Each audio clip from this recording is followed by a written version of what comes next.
Hi, I'm designer Jen Gallacher, and welcome to Just Ask Jen. These videos are hosted by Scrapbooking Cards Today magazine. Today, I'm answering the question of how to use tags as a foundation for a scrapbooking layout. You can see here the layout we're going to be creating today. I'm using a beautiful collection from Fancy Pants Designs. Let me walk you through the steps for creating this layout. So before we get started, let's take a peek at the Summer Sun collection. First thing I'm going to show you are these tags, and there are different colored ones as well as crafts with printing on them, and I love tags, so this is a great addition. Then this is called the Insta Pack. This goes with both their Insta albums as well as you can put them on your layouts or cards, and it has lots of different ephemera and die cut pieces including frames. The wood veneer has both shapes as well as words, and you can put ink on these, you can spray mist them, or you can just leave them as they are. The flare badges, there are 6 of them. You can see that they're coordinated to match with the collection. The button mix is so charming. They have both typical regular buttons as well as beautiful little chipboard shapes that you can incorporate into your projects. And then their brag cards are all these different 3x4 and 4x6 cards that you can either put in pocket page protectors or you can incorporate them on cards or layouts. The 6x6 paper pad has all their beautiful papers, and it's on this beautiful texture. It kind of reminds me of a textured wall. It's just gorgeous. So all these different beautiful patterns. And then the 12x12 kit includes some fun things. This is an overall peek at what is in the collection. There are die cut letter sheets, 2 as well as numbers. You'll see they have different patterns and they just pop right out. And then they have die cut shapes. Let me turn that around so you can see it. Whales, the word she. It's just a really sweet beach feeling collection. And then this, it's hard to see, but there are different gold things that you can do with it. It has a little bit of shimmer and shine. You can die cut it, or you can incorporate it into your layouts. And this is the gold houndstooth. It's single-sided, and you can, again, see the shimmer and shine. It's just gorgeous.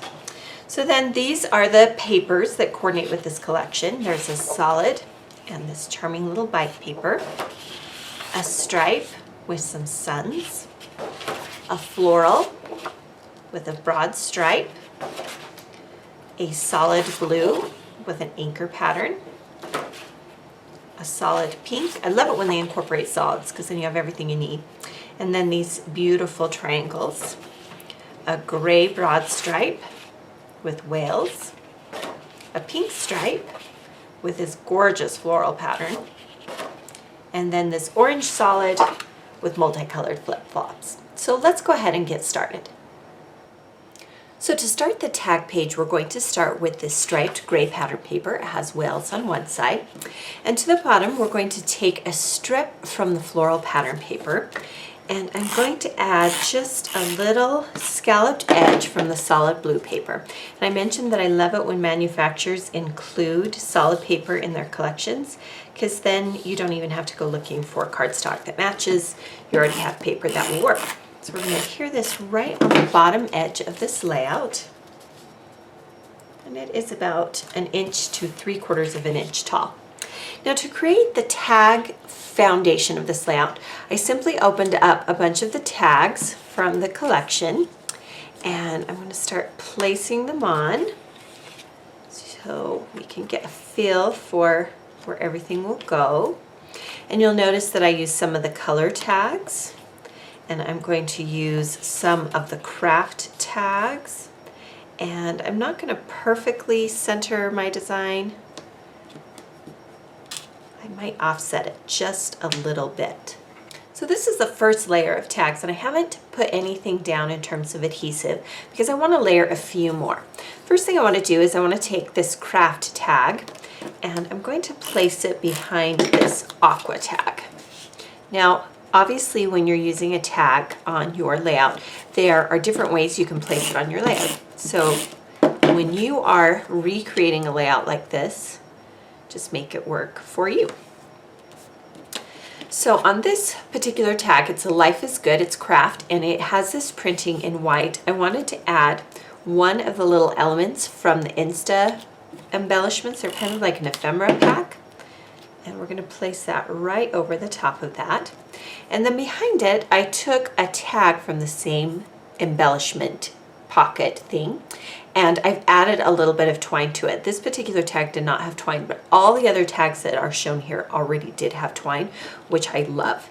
So we're going to attach this to the top of the tag, and we're just building different layers of tags. So I just want to make sure that each tag has enough distance between it that it makes sense. And before I place that down, I think I'm going to finish this tag up here. I'm going to move it down a little bit. Sometimes after I get going, I realize placement needs to change a little bit. And I'm going to add a photo to this tag. So let's start with this tag and place this photo, which I've pre-cut to perfectly fit inside one of the Insta frames. And I love this little diagonally striped frame. We'll place that right on top. So one way to create a page that is made predominantly of tags is to just layer a bunch of tags. Make the tags do the work for you. And then from the button pack, you'll notice that these buttons, it's great. They already have adhesive on the back. And I've played with mine a little bit. If this happens to you, just peel off the extra adhesive and then go back and use a glue dot. I've even gone so far before with these buttons as to simply just add twine through them like you would any other regular button. But if there's adhesive on it, or whether you need to add more, depending on how much you play with stuff before you place it down, you can always add more adhesive. All right, now that we have that placed, I want to get the placement right on the two tags that I originally had placed in. So let's go ahead and use this Life is Good, and I'm using the pattern actually in the stripe to help with the placement.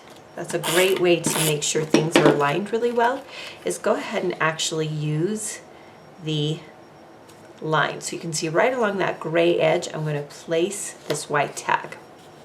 Now to this tag, I thought it'd be fun to add another photo, and I've measured the width and the height of this white part of the tag, and then I have cut a photo to fit perfectly there.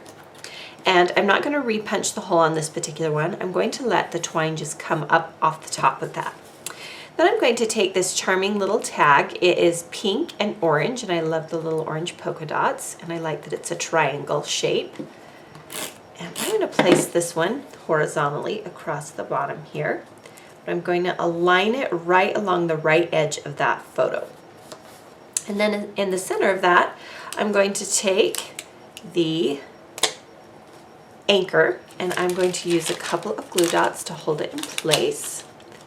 And you could add to the two little holes here some additional twine if you'd like. I like it just the way that it is, so I'm going to leave it like that.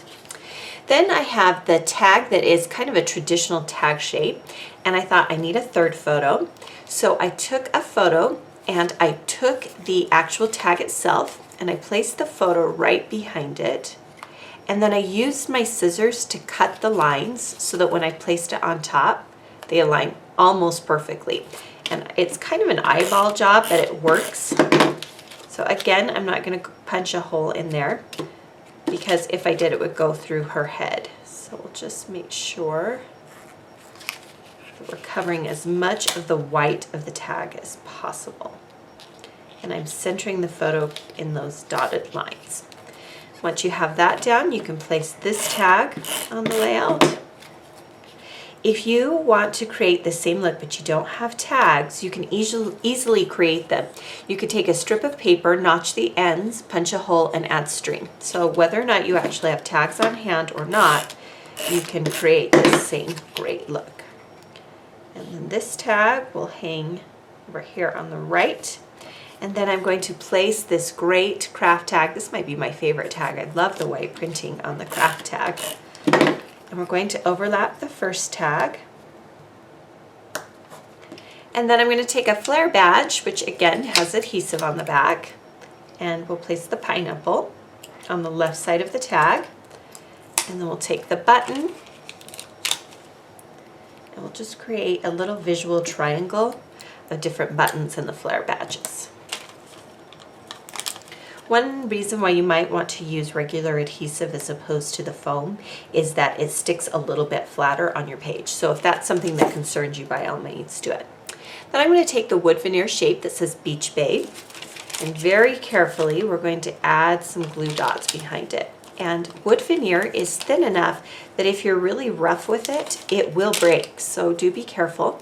You don't need glue on the entire part. I just kind of place it strategically rather on the back, and it's enough to hold it in place. And then we'll follow right along that bottom edge of that tag. And then for the journaling, I thought it needed a little more craft.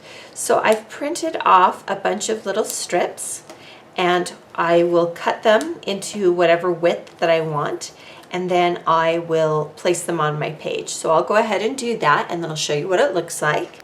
So you can see that by placing tags around the page, the tags do most of the work for you. You simply build the layers on top of the tags themselves. Thank you for joining me for this Just Ask Jen video. Be sure to subscribe to our Scrapbooking Cards Today magazine YouTube channel so you don't miss out on these tutorial videos.